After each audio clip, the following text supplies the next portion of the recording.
week's Movie Math, where we're about to have two very interesting conversations, if you're open to them. The second one, this Paul Tyson conversation. I had a little bit of an epiphany watching that fight. I'm so glad I tuned in. All right, so we're going to talk about that. We have a lot to discuss today. But first of all, why a nighttime movie math? What? I'm sure some of you are like, why'd you make me wait so long for movie math? Well, the thing is that the Wicked press screening was on a Sunday. And it's a long movie. And then also I had to get started on that coverage because the review embargo lifts on Tuesday at 3 p.m. Eastern Standard Time. I'm very much looking forward to discussing that movie with you. And I've already shared a couple of initial thoughts on the Twitters. But yes, that is why Movie Math is a little delayed today. So thank you for your patience. And yes, here we go. All right, so first off, let's really dig into the question so many of you have, and that's, is theatrical all just gravy when it comes to streaming movies? That's an argument that I've seen many use to defend a couple of streaming movies that have tanked in theaters. They're like, it's all just gravy, man. This is just extra money. Is that true? I don't think it is. So let's discuss.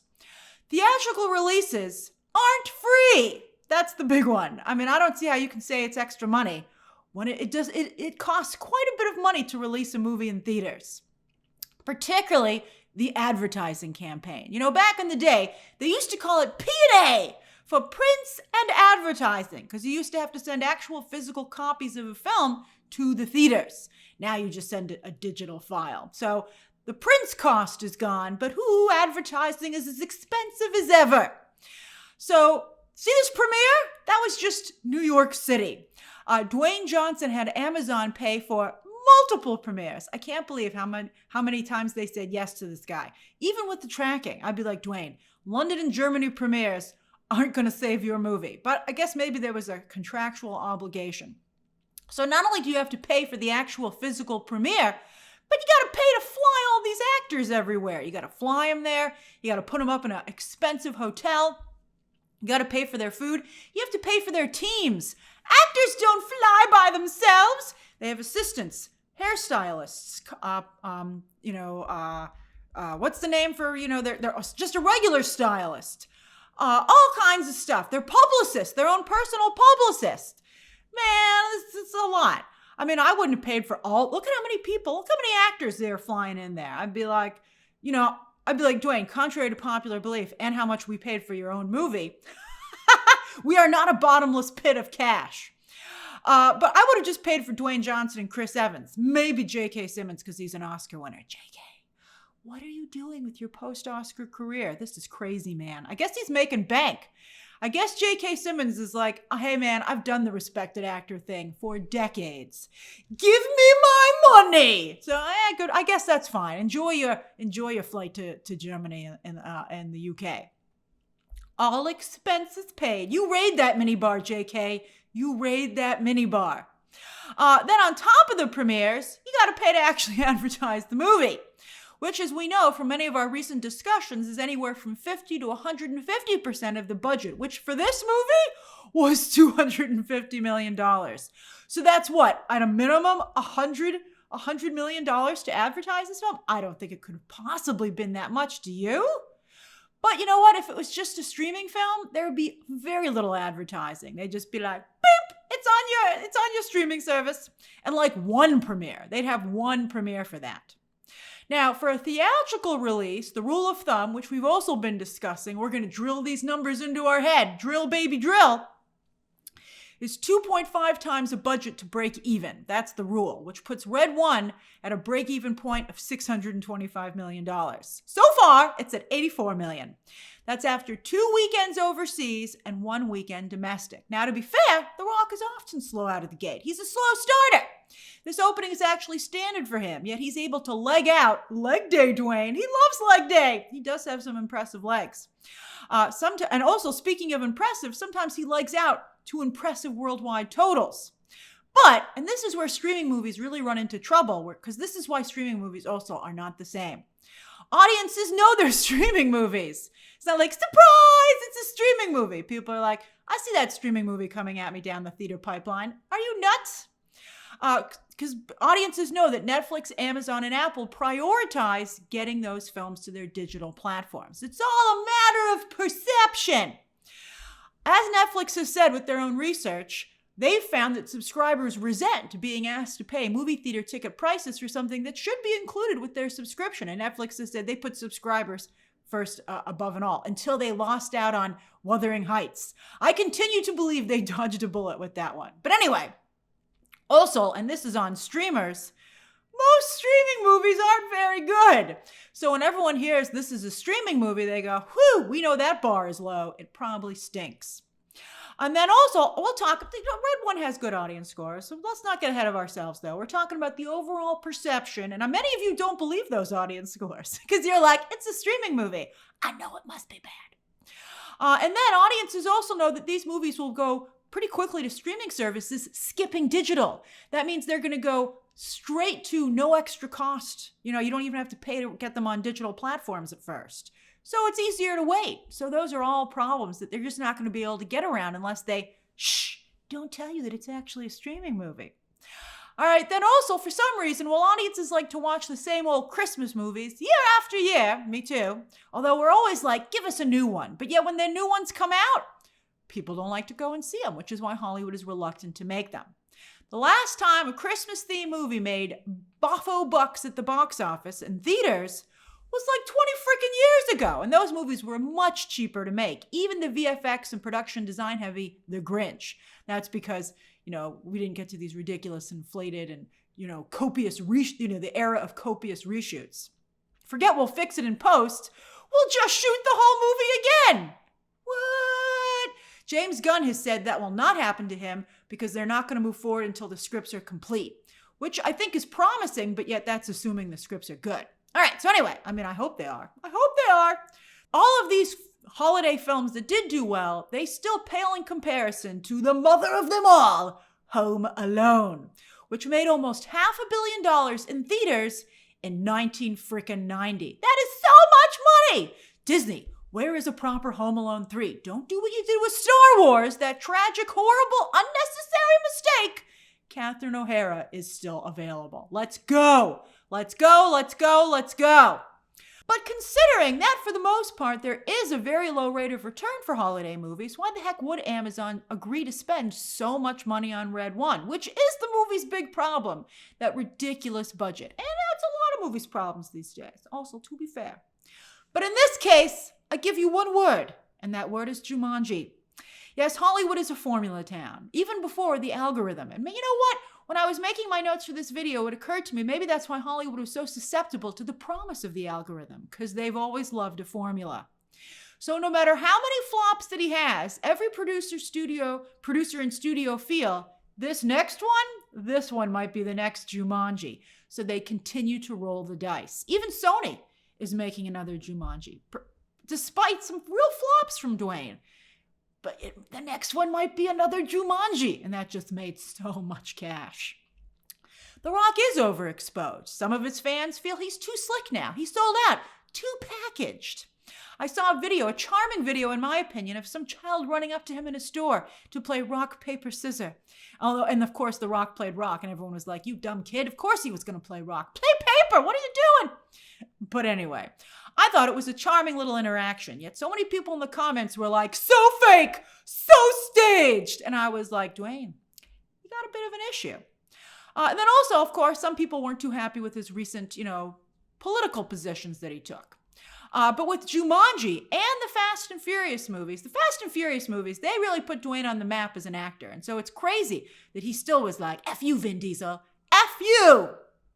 But it's going to be a while before some producer in studio aren't willing to roll the dice that they have the next Jumanji. Clearly, the pitch for Red One was Christmas Jumanji. You can see it.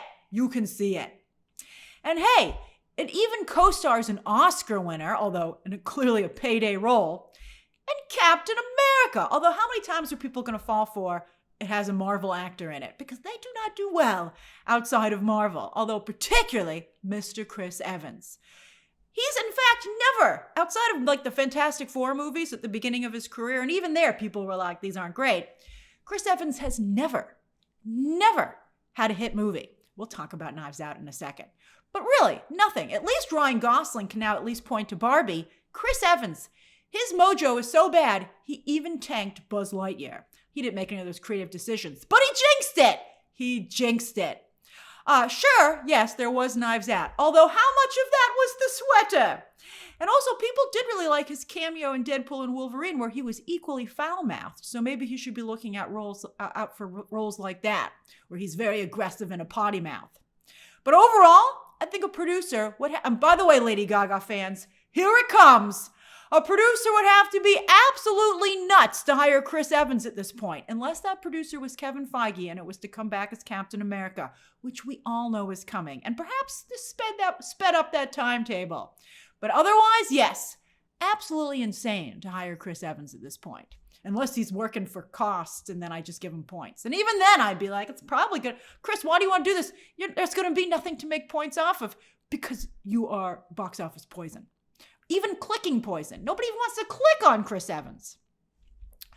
All right, Red One, to its credit, by the way, if you don't understand what I'm talking about with Lady Gaga, I'm sure a Lady Gaga fan will explain it to you down below.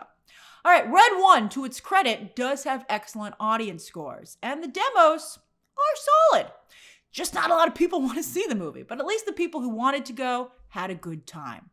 And to his credit, that's something Dwayne Johnson has always been able to do. He's always been able to satisfy his audience. But this begs the question, is his audience now smaller? Although maybe it's going to be another Jumanji. Do you see how it works?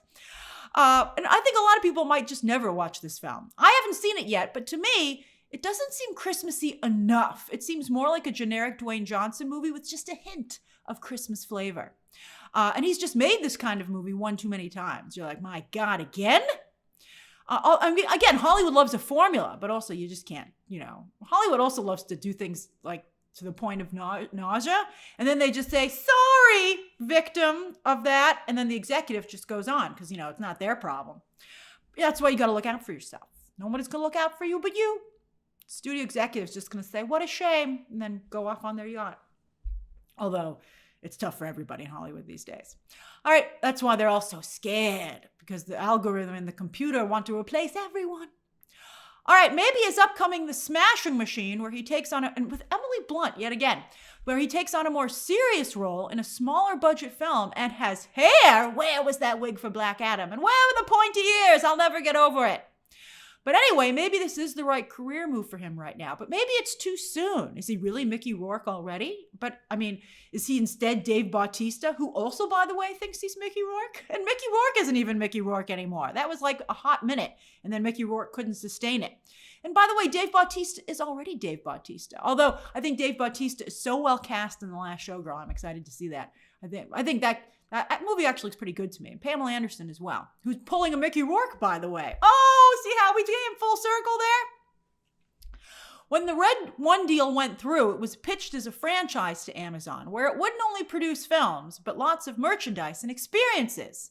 But instead, and I love this is so hilarious, its only claim to fame is it's the movie that revealed to the world that Dwayne Johnson does indeed urinate in water bottles on set to save time. That's true. He admitted to it. Is that the new coal in his stocking? It's at the very least, I think, the evolution of manspreading. Like, what? There's a bathroom right over there, Dwayne. All right, he was 6 hours late, but he did just pee in that bottle. So I think that balances the scales. I'd be like, you slowed all of us down so much by our reaction to it. It's even worse. How do you feel about that? All right. Speaking of men, it reminds me of the Barbie sequence with Ken. Men. Gladiator 2 had a strong debut overseas this weekend. A career best, in fact, for Ridley Scott. Enjoy these good headlines now, Ridley, because I don't think they're going to continue. But we'll see. Did you see Gladiator 2 this weekend? Some of you on my review were like, now I see what you're talking about, Grace. It's hard to be the first. It's hard to express your opinion, particularly when so many people have not seen what you've seen. You might not agree with me. Sometimes you don't. But sometimes, I have to weather the storm at first. But then you see. I do think, though, we'll have a strong opening domestic as well. Because, I think it's positioned well. Until I think word of mouth. I think word of mouth, at the very least, will slow down this movie significantly. I do think some people will like it. Some people, I think, will will themselves to like it. But not enough to like make boffo bucks. And I'd be surprised if it got awards nominations. So no spoilers, but I would be curious to hear some of you. And some of you might be like, I did like it, Grace. What are you talking about? Ridley Scott's best domestic opening to date is $58 million for Hannibal, and The Martian right behind that at $54. Gladiator 2 could come in right in that space, but you know what? I do think there's a chance that it'll come out higher, potentially 10 to 15 million higher. I mean, and the Rotten Tomatoes score is kind of on my side, but we'll see. But I think that it has a very good ad campaign. It has a strong cast, and of course, the pedigree of the original film. I wonder if this film does end up doing well, if you'll start getting ridiculous sequels that should never have been made to amazing Oscar-winning original films, right? Like some people were like, you shouldn't have made Titanic. They didn't make Titanic 2. They shouldn't have made Gladiator 2. But if this does well, someone might be like, Titanic? Call back to that Ben Stiller MTV Movie Awards sketch. All right, so I do think that just like with Oppenheimer, the aggressive counter-programming from Wicked will help this film. And I don't think it's a full-on Barbenheimer, but I think we have a mini Barbenheimer. And if we do end up having a mini Barbenheimer, I think we'll get more Barbenheimers in the future. All right, as for the rest of the box office, Venom, here's another shocker, still holding on with just a 54% drop in its fourth weekend. This sucker's up to 436 worldwide. That's incredible. It's probably going to surpass the second film, and that makes it one of the most successful films of the freaking year. It's worth noting also, by the way, though, that this is a franchise that is significantly buoyed by its overseas appeal. A little over 70% of that box office. Overseas is usually like 65, 60%. It's rare for a 50-50 split, actually. But when you start getting around 70, that's unusual. Alien Romulus has the same situation. Who cares? Money is money. Money is money. Although it's that's why, there's different rate. Usually it's the 50% of the box office, but that's for things as normal. I do wonder how these variations affect how much the studio actually gets, because there are more people like who are involved in overseas distributions, and it's a little bit of an interesting, different situation. All right, so anyway. All right, the best Christmas pageant ever and Heretic continue to be neck and neck. Isn't that interesting? Still performing almost identical, which continues to highlight my comparison of faith-based film with horror. Horror has been consistently around for a long time now, but I feel we're seeing the rise of faith-based films. Previously, they've come and gone, but I mean, they're not going to be like at the level, like horror is almost to the point of oversaturation at this point. But I think you're going to start seeing a lot more faith-based films. I really do. And awards season is finally finding its footing with The Wild Robot, Conclave, and Anora all still holding up, while A Real Pain just joined them. And we have another international film in the top 10 as well, this time from the Philippines. However, this has a particularly impressive per theater average. A lot of the films from India that we've been seeing in the top 10 over the last few weeks, they've opened in about 750 theaters, yet here's this one from the Philippines playing in just 250 theaters, and yet still it made it into the top 10. That's very strong. Overall, what's a per theater average mean? That means that people are seeking out the film. It's not playing necessarily at a theater near you, but that's okay. You'll go find it. That's very strong. Over on streaming, starting with Nielsen for mid-October, with episode 6, Agatha is still on the originals chart. It's nowhere near the overall chart. It's just barely on the originals chart, but at least it's there, which is more than can be said for The Penguin, which still hasn't shown up anywhere on Nielsen, overall or acquired. And other acquired HBO Max hybrid shows have made it onto these charts. White Lotus did, but only at the very end. So we'll see if that happens also for The Penguin, which HBO has said they've been performing on par. And that's on its third season, so... All right, so Kevin Feige recently said Marvel is going to start doing more multiple seasons instead of keep having to start over with every show. And that is a much needed change, because that, with low episode counts combined with the weekly release instead of a binge, it's really hurting them in the Nielsen charts. And those optics matter. The Boys, for instance, charted recently with its season 4, quite strongly, in fact, and it was on a weekly release strategy. And again, they were on season 4. Although, by the way, speaking of season 4, Only Murders is on season 4, yet they're not doing much better than Agatha season 1. So give The Boys its flowers. On the overall, Netflix continues to benefit from their binge model. Although, again, a lot of older shows on this overall list. Even SpongeBob on Paramount+. You guys really don't want to watch stuff that's coming out. All right, so with movies, Anna Kendrick's directorial debut couldn't make it onto the overall chart, but at least it's number one here. Over on Netflix's charts for just last week, watch out Hallmark as Netflix gets its Christmas on once again. And wow, look at Time Cut in its second week, still posting strong numbers. If I were a Hollywood producer, I'd be taking a little bit of a closer look at the talent involved with that film in front of and behind the camera, and I'm sure Netflix is already putting into the computer, should we make Time Cut too? And Alita fans, I know you're always eager for good news. I wouldn't say this is good news, but it's news. It's nice to see it chart here on Netflix. I don't think this number is good enough to warrant a sequel or even some kind of animated or live action series. But it did just get to Netflix, so we'll see how it continues to do in the weeks ahead. Will it stay on this chart? With TV, wow, Outer Banks has the quietest fandom because it does very well, yet I never hear anyone talking about it. Although, and it's on its fourth season, it has one more to go before it wraps. Although Queer's Drew Starkey comes from this show. Arcane, this did very well on social media. A lot of people talking about it, but this viewership significantly lower than season 1's part 1, which also released in 3 parts every week. That was 34 million hours viewed out of the gate, and this has just 12.6 million hours viewed. That's like about a third. Yet another popular COVID show undone by a ridiculous long wait for the next season. They've already decided not to make a season 3 of Arcane, and these numbers prove that was the right call. Blue Eye Samurai, will anyone even remember you? They're just starting to animate it. So frustrating.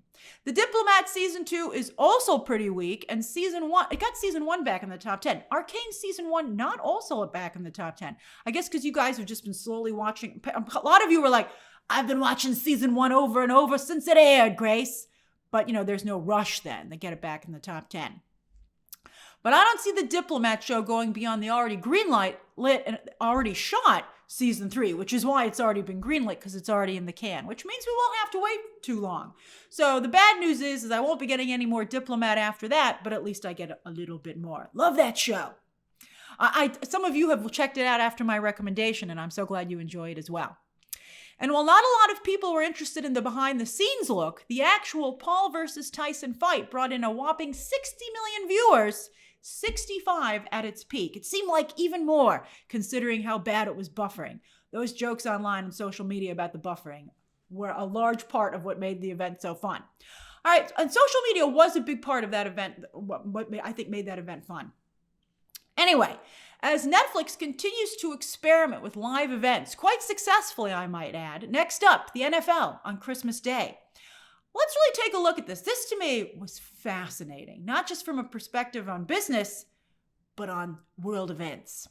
All right, so first off, let's start with business. For comparison, 123 million people watched the Super Bowl this year. 28.6 million watched the Olympics. More people watch this fight.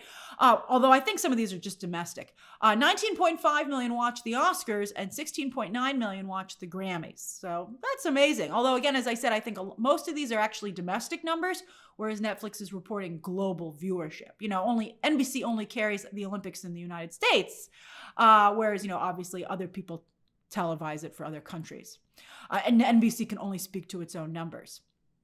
But we are becoming more and more of a global economy, right? In fact, one of the sponsors for Netflix's fight was a Brazilian beer. Jake Paul was canceled, deservedly so. So it was quite the thing to see him come roaring back with this event. You're like, wasn't this guy canceled for a very good reason? And yet here he was. And he has become an incredibly strong figure in boxing. Some have argued he has saved boxing. I mean, they were all kissing the ring on Saturday night.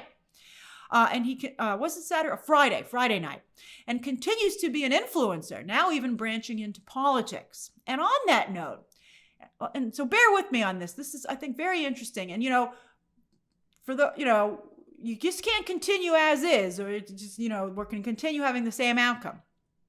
So anyway, at the end of the fight, Paul he didn't outrightly talk about Trump America 2.0, but he seemed to me to very strongly allude to it.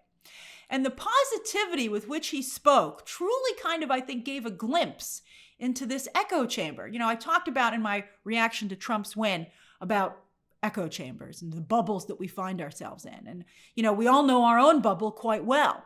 But this was my first time, in that bubble, where it was overwhelmingly presented in a positive way instead of the anger and hate that many of us have perceived that bubble to be, and which I'm not saying isn't a part of that bubble. We're going to talk about that. But in this instance, it was a positive bubble. And Paul alluded to America in a positive manner, an overwhelmingly positive manner that I actually haven't heard in quite some time. A position of strength, free from any criticism whatsoever, with both, by the way, Black and Latino men a large part of the event. We're talking optics. And a Latino woman as well. In fact, I believe this was the most watched woman boxing event ever. That should be mentioned. And it came across as a message that has long worked, particularly on the American people, since the American people called themselves a city on a hill. That's hilarious. Which, by the way, was the sentiment that Reagan used quite effectively. And I felt echoes, I could sense echoes of that in the way that event on Friday presented itself. I suppose the real takeaway for me was it was a look at Trump's America without Trump himself in the picture. A figure so hated by many, again, deservedly so, and his presence therefore skews the rest of the tableau when you're looking at it. Now, Jake Paul was in the center of that tableau instead, and again, you have to wonder, how did he claw his way back after what he did, which was so horrific? But I recall that it's often been said that the general public's attention span is short, and that they are always eager to be positive. Right? But then you might counter, well then Grace, how do you explain all the anger and hate, which is definitely there? It's still there. It's shocking how much toxicity and anger and hate there is. So I thought about that. I was like, all right, how do you reconcile that? Watching the fight though, and trying to think about that, it occurred to me that a lot of the hate and anger that we're experiencing as we debate the other side is perhaps that side's response to liberals and Democrats going negative, right? Focusing on the negative, right? So we're like, don't stick your head in the sand. But I think maybe what we haven't been hearing from the other side is, well, they don't want to light their head on fire either. So how do we maybe get more of a happy medium here? That to me was very interesting. But I'd be curious to hear your thoughts on it. If you watched the fight, what your takeaway was, from your perspective, what is your perspective? It was a really interesting experience. All right.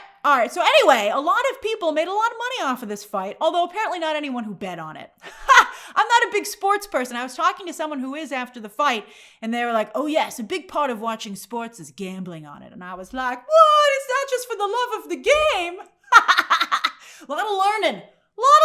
I learned so much. I went to school watching this fight. All right. So anyway, a lot of people apparently bet on knockouts, which is why so many of, again, I think we have to start being like, yes, there is a lot of anger and hate, but why? So apparently it was because a lot of you lost money on this fight. That's particularly why so many of you felt it was scripted, because you were counting on a knockout, because both these gentlemen are big on knockouts. But here's the thing. Thankfully, Paul has enough class and isn't stupid enough to understand, that you don't knock out Mike Tyson. You don't knock out a legend.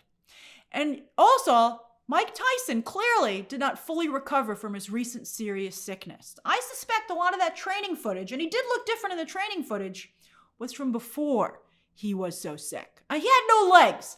I'm not even a fan of boxing, and I could see he had no legs in that fight. I was scared for him. Everyone was scared for him.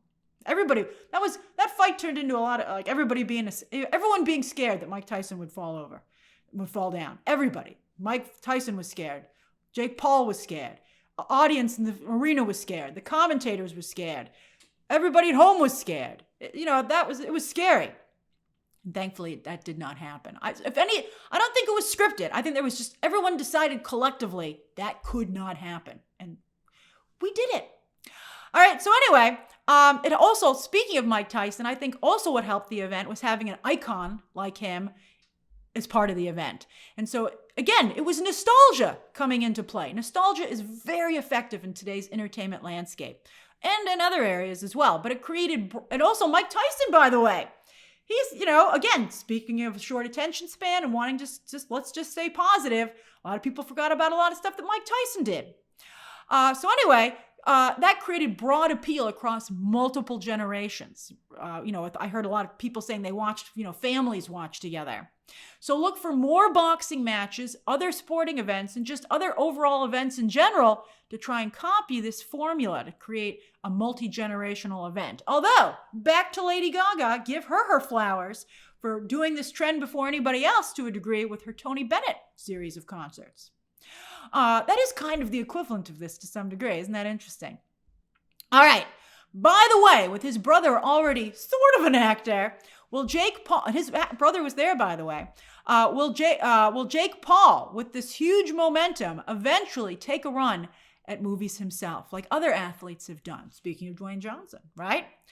I'd ask, I was going to say, will it be for a Hollywood studio or a conservative content company? But then I was like, it's obviously going to be for Netflix. I wouldn't be surprised if they weren't already talking to him. They are yet another streamer that has embraced conservative audiences. And by the way, another recent headline just the other day, it seems all the big companies are back on the Twitters. Ah, man. All right, so, again, do not look away. Learn from all this. Let's see what's happening, It's crazy. All right. So anyway, as for digital, over on Apple, I'll be very curious to hear your comments down below. I'm just trying to tell it like it is, man. I think that's the most important. As for digital, over on Apple, The Wild Robot has surged back to #1. Can it keep this incredible momentum going all the way through the Oscars, which aren't until frickin' March, although voting, of course, happens a little bit earlier? Well, Saturday Night is doing surprisingly well, far better than it ever did in theaters.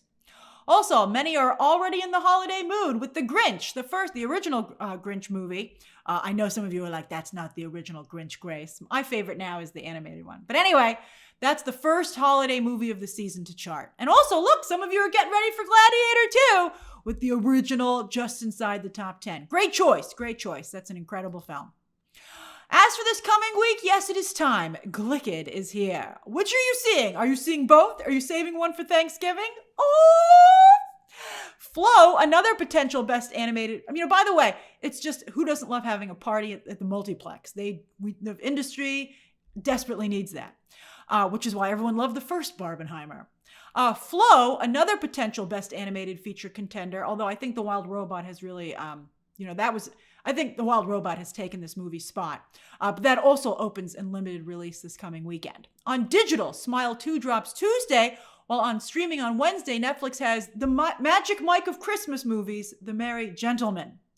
Also on Friday, Apple TV has Oscar contender Blitz from Steve McQueen, while Netflix, they are busy with movies this week. They've got their own awards contender, The Piano Lesson, from the Washington family, by the way, plus animated movie Spellbound and Joy, a movie about the journey to create the world's first IVF baby who was born in the UK. As for shows, Dune Prophecy starts tonight, taking over HBO's iconic 9 p.m. Sunday night spot. To me, this was a show so bad I did not review it because I could not watch more than 1.5 episodes. I couldn't get past. I couldn't do it. I just couldn't make myself do it. I'm sorry. I hope maybe some of you enjoy it more than I did. Landman also starts. Some of you might have already watched it by the time Movie Math goes up. I'm sorry. Landman also starts tonight on Paramount Plus, while on Tuesday, Interior Chinatown will be available to binge on Hulu from executive producer Taika Waititi. That looks pretty good to me. Although, man, who has time to watch all this? How about you? I have a comment on that in a moment, but I would like to get your thoughts on this. Oh boy, The Real Housewives of Beverly Hills is back on Bravo. Sorry, Interior Chinatown, but this is my guilty pleasure. I hope I get to Interior Chinatown eventually. It looks actually very good to me. On Wednesday, Netflix has docuseries Our Oceans, as well as season 2 of reality competition Rhythm and Flow.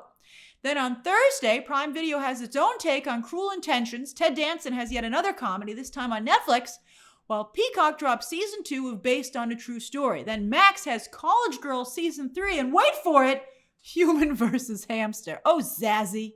But I bet it maybe is a huge hit. And Zazie laughs all the way to the bank. Human vs. Hamster. We are becoming the commentary. All right, are you going to watch Human vs. Hamster? You're like, maybe. Well, on Friday, part 2 of Outlander season 7 is on Stars. Man, who's still watching that show? I can't believe it's still around. And that's this week's Movie Math. What have you been watching and what do you plan to watch? And man, there is a lot of content these days. How can so much of this possibly cut through all the noise? You gotta be a big thing like Wicked or Gladiator, or Glicked. Let's grab onto each other to get through this storm of content, man.